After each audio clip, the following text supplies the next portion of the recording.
Hey everybody, it's Michael Montgomery with Rev Real Estate School, and today we are talking about networking events for new real estate agents.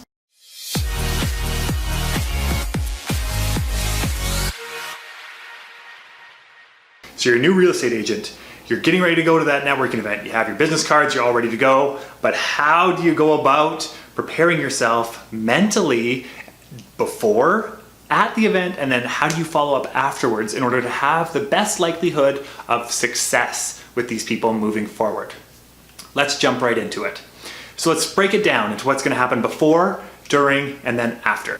First, before the event, number one is mindset. You're probably thinking, oh, I'm nervous. I don't know how I'm going to go about asking for business. I don't know what I'm going to say to these people. How is this going to work? I totally get it.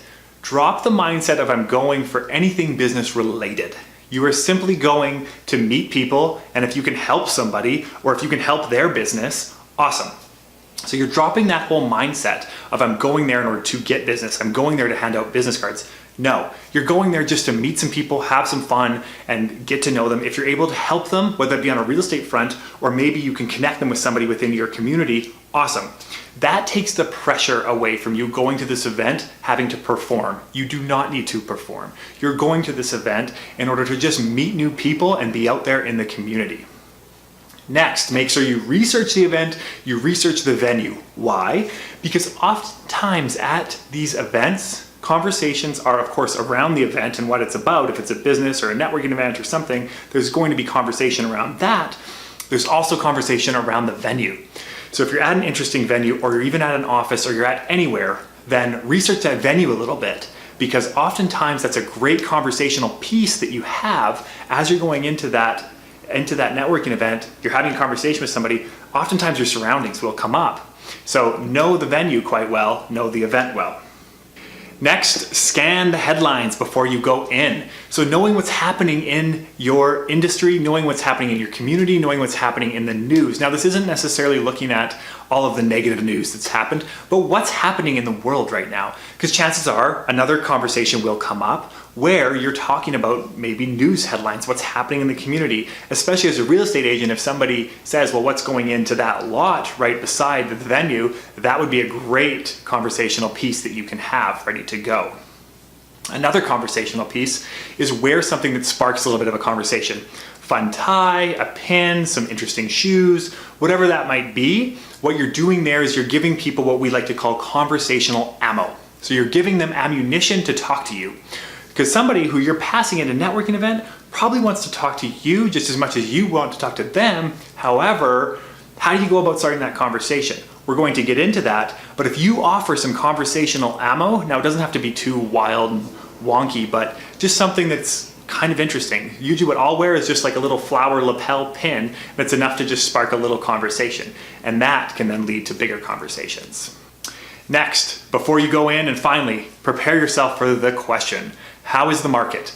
You say real estate, you say that you're in real estate, they ask how's the market in your community. So prepare yourself with an answer for that question. You should have an answer to that question every single day of the year, but specifically when you're going to an event where you're probably going to be talking about work. Awesome, you're now at the event. You're starting to walk in the door. What are the things we're going to do? First, let's start with the mindset.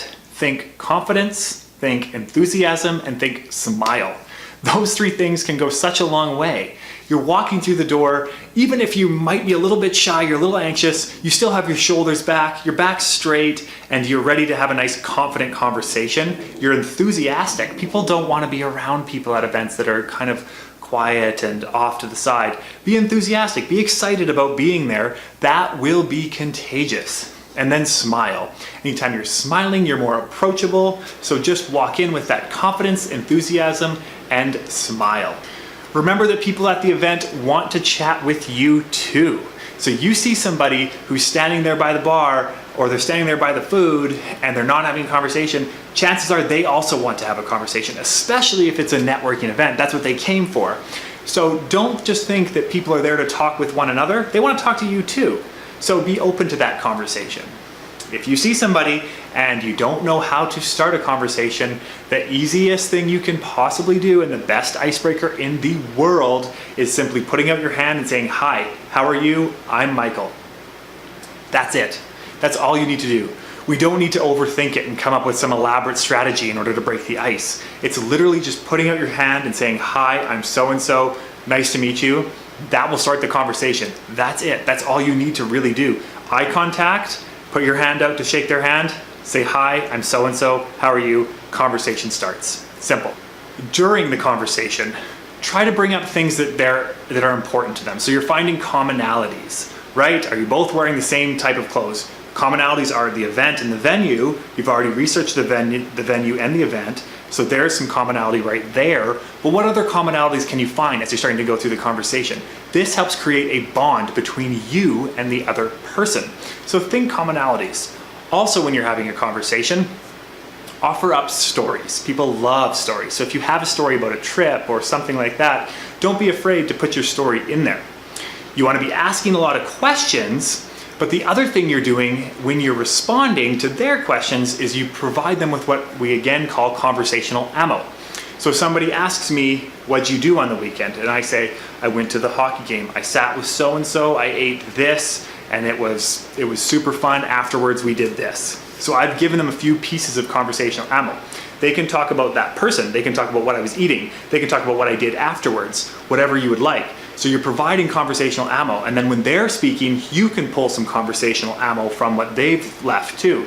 If they say, oh, I work on the west end of downtown in so-and-so building, and my favorite lunch spot is here. Okay, well now you know where they're at, and there's conversational ammo about that food at that lunch spot, that building, or that end of town.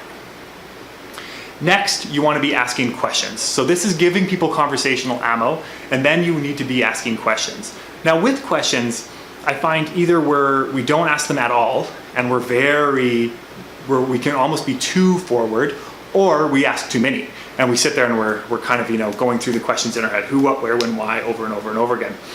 So you do want to have this natural conversation, but having questions, and when somebody finishes a sentence and you have a response, finish your response with a question for them.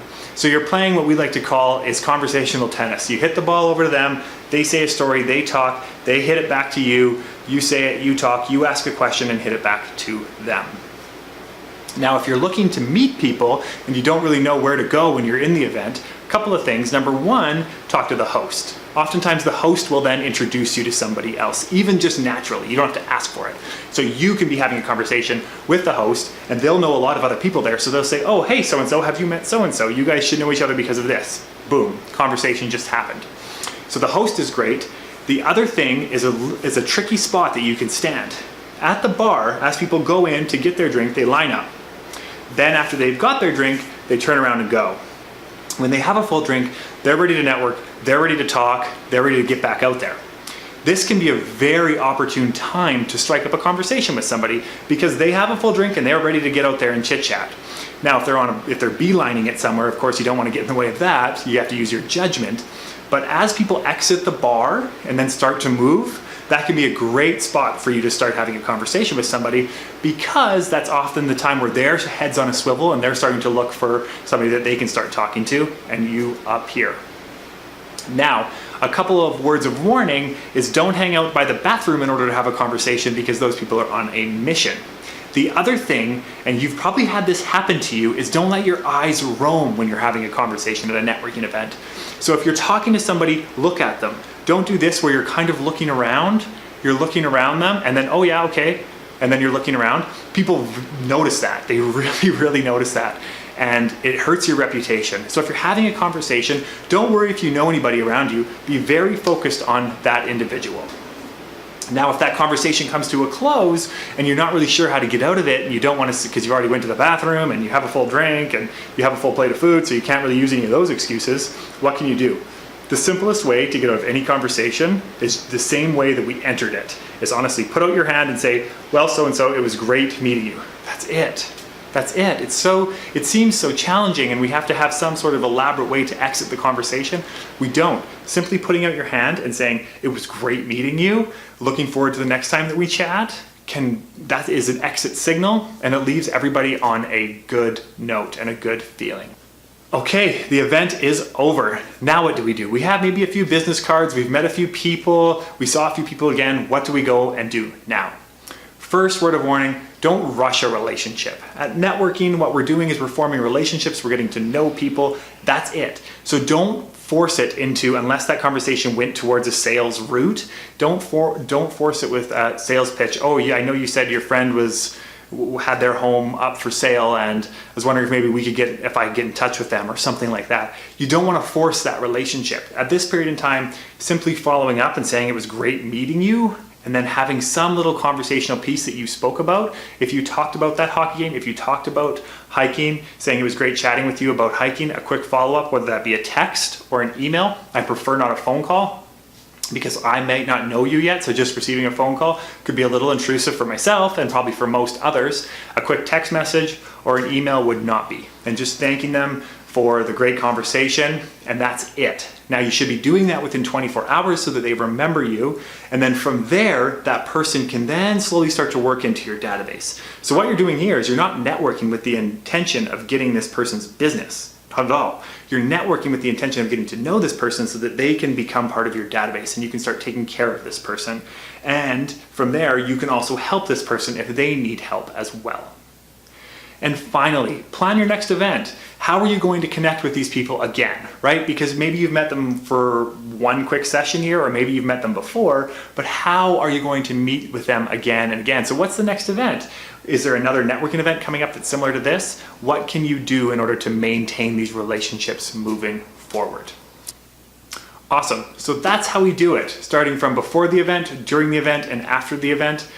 Also, just try to enjoy the process, right? Try to take a little bit of the expectation away, take some of the pressure away, just go out there trying to meet some people, getting to know some people, have some fun and enjoy that process. And it will take away some of that feeling of networking like it's slimy and salesy. It's not. It's literally just going out there and meeting new people that have similar interests, which is what we've done for years.